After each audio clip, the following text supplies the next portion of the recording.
Kita mulai ya. Assalamualaikum warahmatullahi wabarakatuh.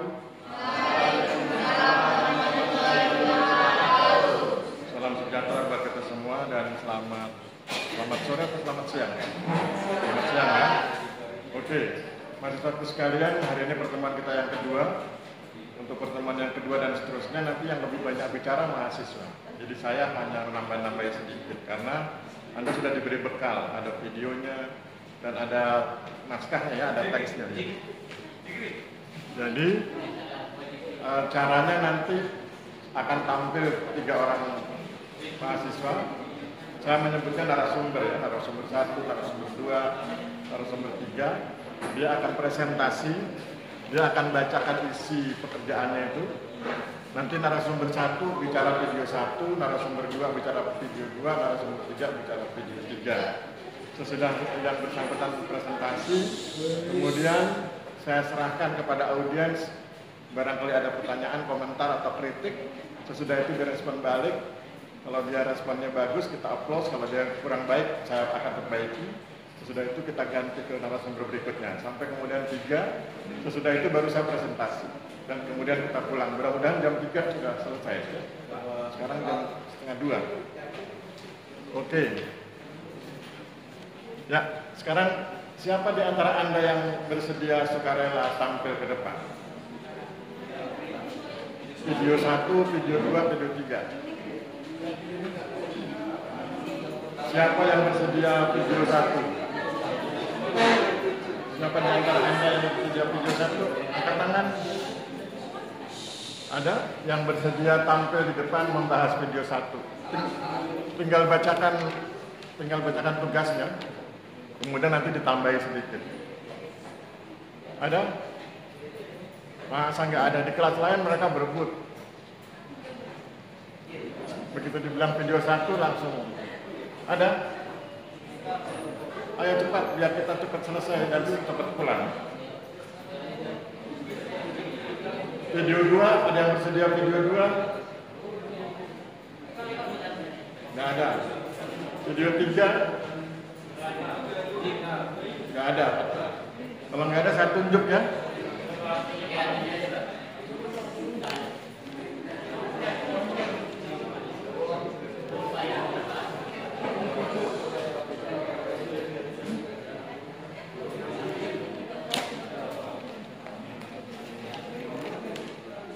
Kita kumpulkan orangnya dulu ya. Video 1 nanti yang bertugas presentasi Rahman Maulana Premadi. Mana orangnya? Ya, video 1 ya. Duduk dulu belum.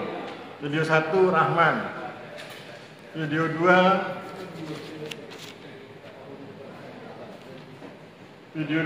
Ikadek Agung Erliano. Mana? Kadek Agung. Ya, video 2 ya. Oke, terakhir video 3. Video 3 Wismaya Adinata. Mana orangnya? Wismaya atau Wismoyo? Oke, video 3 Wismaya. Video 2 Kadek. Video 1 Rahman. Oke, Rahman maju ke depan.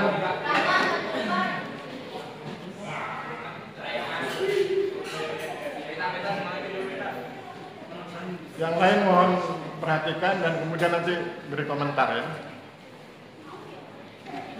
Silakan duduk, perkenalkan diri, kemudian bacakan aja video 1 kamu nulis apa.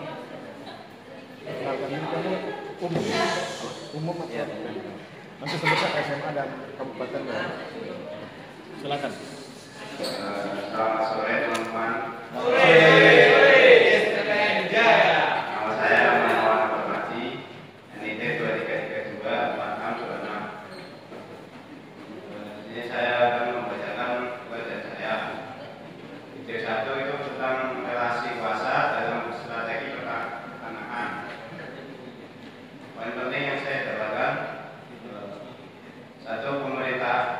Pemerintahan menyediakan hak terhadap atas tanah seluas 60 kubik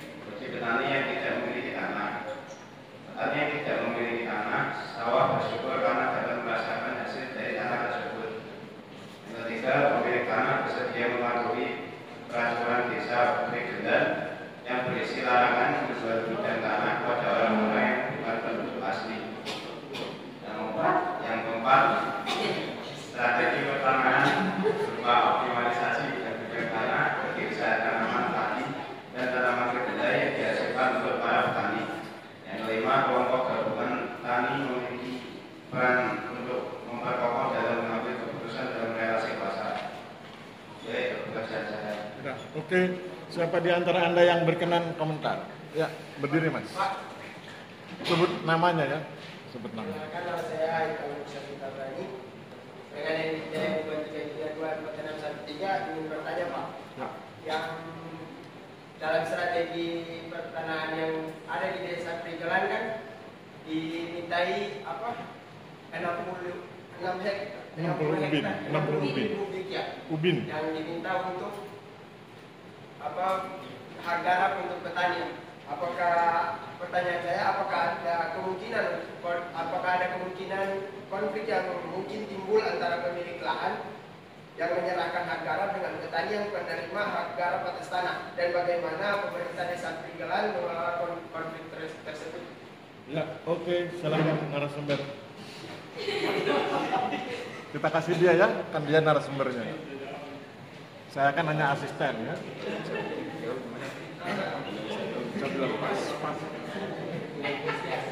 Oke, pertanyaannya pas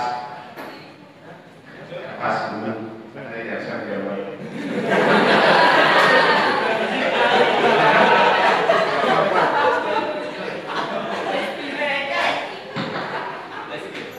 Nggak bisa jawab nggak apa-apa ya. Kita happy aja. Jadi itu kesepakatan desa. Jadi itu dilaksanakan sejak tahun 1947 sampai sekarang.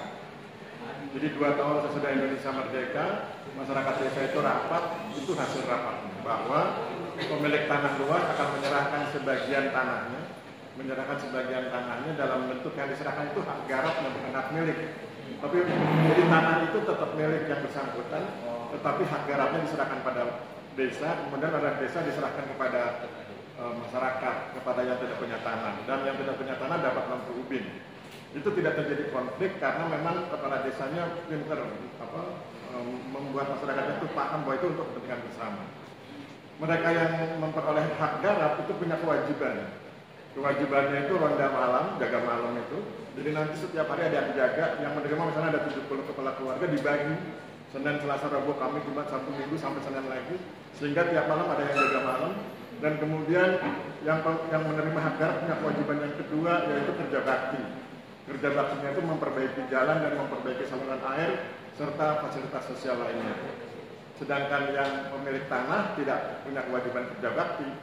Tetapi Anda tentu tahu ya, kalau di Jawa itu kan masyarakatnya rukun, terutama di pedesaan di seluruh Indonesia juga begitu, masyarakatnya rukun, sehingga kemudian meskipun dia nggak punya kewajiban kerja bakti, ketika kerja bakti datang, kemudian masing-masing ada yang bawa makanan, minuman, kemudian makan bareng di pinggir jalan, di sawah atau di tempat irigasi. Jadi gitu ya. Jadi tidak ada konflik. Terus? Ya, kalau kayak seperti pemilik lahan mau membangun usaha yang untuk di atas standar hak garap itu apakah bisa Pak? Tidak bisa. Jadi kalau kamu punya tanah 250 ubin, maka yang 90 ubin harus diserahkan kepada monster. Ya, tidak bisa. Dan itu sudah kesepakatan. Ya, sejak tahun 1947 sampai hari ini. Nanti baca bukunya ya, bukunya ada di perpustakaan. Ya, ada yang lain? Nggak ada. Kalau nggak ada selamat, ya bisa kita persilakan dulu. Udah nggak ada?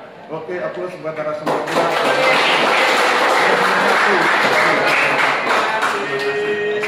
Ya, video 2 siapa tadi?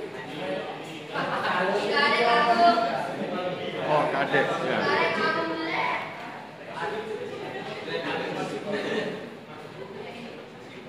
Video 2, kamu sudah nonton? Sudah nonton video? Perkenalkan diri dulu, nama, SMA mana, tempat Anda. Ya, kamu bukan belajar bukan? Supaya tahu kamu bukan mana. Assalamualaikum warahmatullahi wabarakatuh. Waalaikumsalam warahmatullahi wabarakatuh. Perkenalkan, nama saya Jadal Mulyano, asal Surabaya, dari SMA 4 Surabaya. Namamu Kadek? Siapa? Bukan orang Bali? Keturunan aja. Oh, tapi tinggal di Surabaya? Iya, tinggal di Surabaya. Oke ya. Orang Bali yang di Surabaya ya? Restoran Pak.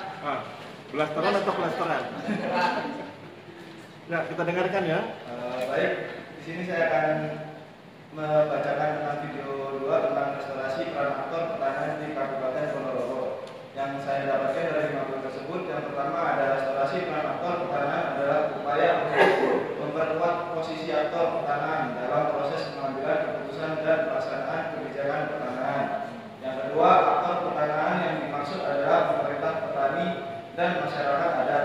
Yang ketiga, restorasi peran aktor pertanian perlu dilakukan untuk mewujudkan tata kelola pertanian yang adil dan merata. Yang keempat, upaya restorasi peran aktor pertanian dapat dilakukan melalui berbagai cara. Yang pertama, peningkatan kapasitas aktor pertanian dalam organisasi dan advokasi. Yang kedua, peningkatan akses aktor pertanian terhadap informasi dan sumber daya. Yang ketiga, pembentukan mekanisme kerjasama antara aktor pertanian. Yang keempat, perubahan kebijakan dan regulasi pertanian yang lebih adil dan merata. Dan yang kelima, restorasi peran aktor pertanian merupakan proses yang kompleks dan membutuhkan waktu yang lama. Berikut penjelasan dari poin yang pertama. Restorasi peran aktor pertanian adalah upaya untuk memperkuat posisi aktor pertanian dalam proses pengambilan keputusan dan pelaksanaan kebijakan pertanian. Hal ini penting untuk dilakukan karena aktor pertanian memiliki peran penting dalam mewujudkan tata kelola pertanian yang adil dan merata. Poin kedua, aktor pertanian yang dimaksud adalah pemerintah, petani, dan masyarakat adat. Pemerintah memiliki peran penting dalam membuat kajian dan regulasi pertanian. Petani memiliki peran penting dalam memanfaatkan tanah sebagai sumber mata pencaharian. Masyarakat adat memiliki peran penting dalam menjaga kelestarian sumber daya alam dan lingkungan. Untuk poin yang ketiga, restorasi peran aktor pertanian perlu dilakukan untuk mewujudkan tata kelola pertanian yang adil dan merata. Tata kelola pertanian yang adil dan merata adalah tata kelola pertanian yang menjamin akses terhadap bagi semua orang tanpa memandang status sosial dan ekonomi. Untuk poin yang keempat, upaya restorasi peran aktor pertanian dapat dilakukan dengan berbagai cara. Yang pertama, peningkatan kapasitas aktor pertanian dalam organisasi dan advokasi. Hal ini dilakukan agar aktor pertanian dapat lebih efektif. Yang kedua, membentukkan mekanisme bersama aktor pertanian. Hal ini dilakukan agar aktor pertanian dapat bekerjasama secara efektif. Untuk poin yang kelima, di Kabupaten Ponorogo, upaya restorasi peran aktor pertanian telah dilakukan melalui berbagai program dan kegiatan antara lain. Yang pertama, pembentukan forum petani nelayan adalah di tingkat desa. Yang kedua, peningkatan kapasitas petani dan nelayan dalam organisasi dan advokasi. Yang ketiga, pemberdayaan masyarakat adat dalam pengelolaan sumber daya alam. Oke. Siapa di antara Anda ingin memberikan komentar? Ada? Kalau ada, angkat tangan, kemudian saya tunjuk. Ada? Ya, silakan Mas, berdiri. Perkenalkan diri dulu. Perkenalkan, saya Golko Pastora Jumparka, Kalimantan Barat. Pertanyaan saya, Pak, dalam konteks restorasi peran aktor pertanian, bagaimana dampak perubahan iklim dapat diantisipasi dan diatasi, serta bagaimana pemerintah dapat membantu aktor pertanian menghadapi tantangan ini dengan cara Pertanian atau pertanahan? pertanahan, Pak. Oh, Dengan cara yang baik. dihubungkan dengan perubahan iklim. Ya. Ya. Oke, silakan. Hubungkan dengan perubahan iklim. Gak usah, logika aja. Kalau salah nggak apa-apa. Pakai Google lama. Dengan logikamu aja.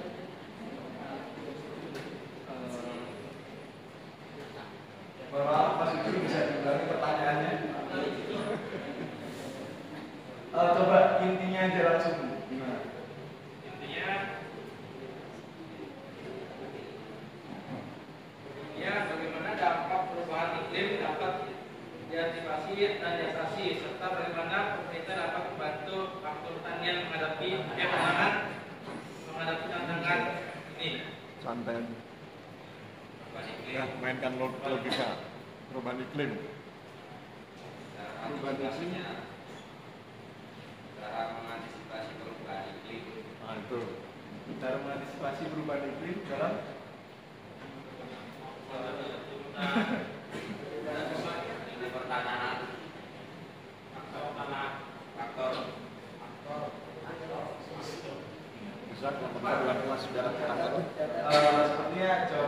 pas ya Pak. Karena belum sampai sini ilmunya. Oke. Ya, baik. Terima kasih Pak. Oke ya, jadi pertama bagi yang nanya tadi, yang menanyakan, pertama pertanyaan saya, Anda sudah lihat videonya? Sudah lihat videonya? Anda sudah perhatikan di video itu tidak dibahas perubahan iklim? Anda sudah tahu di video itu tidak dibahas perubahan iklim? Ya toh? Anda tahu kan di video itu tidak dibahas perubahan iklim. Berarti kalau di video itu tidak dibahas perubahan iklim, Anda nggak boleh bertanya perubahan iklim pada beliau. Kan kita sedang mendiskusikan video. Kita tidak sedang mendiskusikan semua persoalan di dunia ini ya. Betul ya? Oke, jadi kita cancel pertanyaannya ya. Karena saya pikir pertanyaannya salah. Jadi yang salah yang bertanya bukan yang menjawab.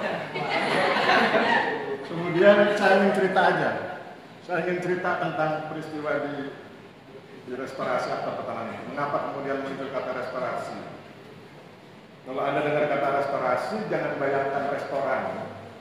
Kalau restoran itu makan-makan. Kalau restorasi itu pemulihan. Kalau Anda naik kereta api, di kereta api ada gerbong restorasi. Itu juga restoran. Tetapi yang kita maksud di dalam buku itu dan kemudian divideokan, itu adalah pemulihan. Apa yang dipulihkan? Yang dipulihkan itu peran aktor pertanahan. Siapa aktor pertanahan dalam konteks desa? Aktor pertanahannya adalah perangkat desa dan tokoh-tokoh masyarakat desa. Kemudian mengapa mereka perlu dipulihkan perannya? Karena, nah ini ceritanya. Di satu desa namanya Desa Polorejo, sejak tahun 2008 sampai dengan tahun 2013 mereka menolak program dari kantor pertanahan. Jadi Anda bayangkan kalau Anda seorang kepala kantor pertanahan, sejak tahun 2008 sampai 2013 masyarakat menolak program Anda, maka kemudian kan berarti ada masalah di desa itu. Apa masalahnya? Karena mereka trauma. Apa yang membuat mereka trauma? Pada tahun 2008 masyarakat sudah berkeinginan melakukan sertifikasi tanah secara massal. Mereka sudah kumpulkan uangnya, sudah kumpulkan berkasnya, diserahkan pada seseorang, tapi kemudian sertifikatnya nggak jadi. Berkasnya hilang, uangnya hilang. Yang pegang berkas, yang pegang uang hilang, menghilang. Kemudian kepala kantor menyelidiki, ternyata orang yang ditunjuk itu bukan orang BPN. Yang ditunjuk itu orang luar yang kemudian menghilang entah kemana. Maka kemudian solusinya adalah kepala kantor kemudian meminta masyarakat mengerti bahwa kesalahannya bukan pada BPN. Kesalahannya adalah pada orang yang membawa kabur dokumen dan uangnya itu. Maka kemudian kepala kantor memberi solusi. Solusinya apa? Solusinya adalah pertama, masyarakat harus mencoba menghentikan traumatikanya, bahwa kantor pertanahan tetap akan membantu masyarakat, dan kemudian dibentuklah Kokmas, kelompok masyarakat di bidang pertanahan. Kemudian sesudah Kokmas dibentuk, kepala kantor menawarkan 30 bidang tanah dalam bentuk program sertifikasi massal swadaya. Sesudah itu, sesudah berhasil, maka kemudian sertifikatnya terbit, diadakan upacara sedikit di balai desa, kemudian 30 kepala keluarga menerima sertifikat. Sejak itu hilang traumatikannya. Maka kemudian masyarakat percaya lagi pada BPN, pada kantor pertanahan. Itu peristiwanya 2014, 2015 masuk corona, 2016 masuk corona, 2017 masuk PPSK. Sehingga sekarang desa itu sudah sertifikasi tanahnya sudah hampir 90%. Jadi itulah sebuah kebijakan kepala kantor. Jadi nanti kalau Anda jadi kepala kantor, kalau Tuhan berkenan, Anda harus punya kemampuan mengenali masalah di lapangan, kemudian memberikan solusi. Kalau solusinya adalah peran, berarti Anda harus bilang, oh ini kalau gitu perlu restorasi aktor pertanahan gitu ya. Oke, aplaus buat narasumber 2. Terima kasih. Terakhir siapa tadi? Wismaya atau Wismoyo? Wismoyo ya. Dia akan bicara tentang video 3. Silakan Wis. Kita dengarkan ya. Assalamualaikum warahmatullahi wabarakatuh. Waalaikumsalam warahmatullahi wabarakatuh. Selamat sore teman-teman. Perkenalkan nama saya Wismaya Jaka. Saya dari Jawa Tengah. SD saya 2324. Dari SMA mana? Saya dari SMA 1 Butan yang terletak di dekat Makassar, Kabupaten Semarang. Kabupaten Semarang. Oke. Ya, lanjut. Saya di sini akan mempresentasikan tugas yang diberikan kepada saya, yaitu 5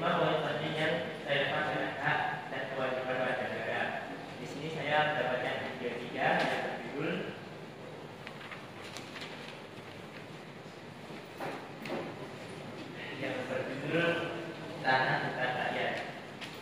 Ada 5 poin penting yang saya ambil dari video tersebut. Pertama, kepala desa memperbaiki tingkat pendidikan karena tingkat pendidikan pada saat itu masih sangat rendah. Yang kedua, masyarakat desa itu perlu berubah pola berpikir, bersikap, dan bertindak untuk mencegah kemiskinan dan menciptakan kesejahteraan. Yang ketiga, warga negara wajib melindungi, menjaga, dan melestarikan kekayaan alam yang terkandung dalam hutan. Yang keempat, warga negara berharap keras menebang hutan secara liar karena dapat merusak ekosistem dan lingkungan di sekitarnya. Yang kelima, sebelum tahun 1995, kesejahteraan itu masih sangat diabaikan karena terjadi perseteruan ideologis. Kemudian muncullah gerakan revolusi untuk menciptakan kesejahteraan masyarakat di desa Kalimantan. Itu dia 5 poin yang saya ambil dari video tersebut. Sekian, terima kasih. Oke, ada pertanyaan? Ya, silakan Mas, diri Mas. Assalamualaikum warahmatullahi wabarakatuh. Waalaikumsalam. Nama saya Diki Network Setuju. Saya memiliki pertanyaan Pak. Ini pertanyaannya mengenai, kan di buku ini mengenai konservasi dan kesejahteraan. Dalam hal ini, kalau di konservasi dan kesejahteraan itu mengandung hak dan kewajiban sebagai warga negara. Yang mana hak warga negara yaitu mengkonservasi hutan dan kewajiban warga negara yaitu mengkonservasi hutan, dan hak yang didapat adalah kesejahteraan. Dalam hal ini kan seperti dibilang tadi di poinnya Wismaya, yaitu warga harus melestarikan hutan kan. Tapi kan kalau warga dalam hal ini kan pasti ada aktor ketiga atau warga yang tidak bertanggung jawab yang melakukan penebangan secara tidak melakukan penebangan hutan gitu, penebangan liar gitu. Jadi bagaimana peran pemerintah dalam menghadapi warga negara yang tidak melakukan hak tapi mengambil kewajibannya gitu Pak. Terima kasih. Oke, bisa dipahami ya? Oke, silakan Mas. Ya, tadi pertanyaannya yang apa? Kalau katanya sudah paham. Yang melanggar. Ya, yang melanggar itu kan ya. Jadi tantangan pemerintah untuk mengantisipasi tersebut adalah memberikan sanksi yang benar. Karena jika ada warga yang menebang hutan secara berterusan secara liar, itu akan menyebabkan suatu bencana alam, bisa jadi banjir, tanah longsor dan sebagainya. Maka dari itu harus diberikan sanksi yang berat agar orang yang melakukan kegiatan tersebut jelas atas perilakunya.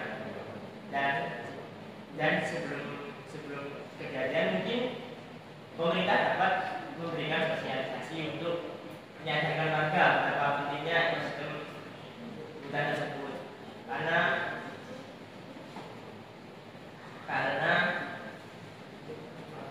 pelestarian hutan itu penting, banyak unsur di dalamnya seperti banyak tinggal di hutan, terus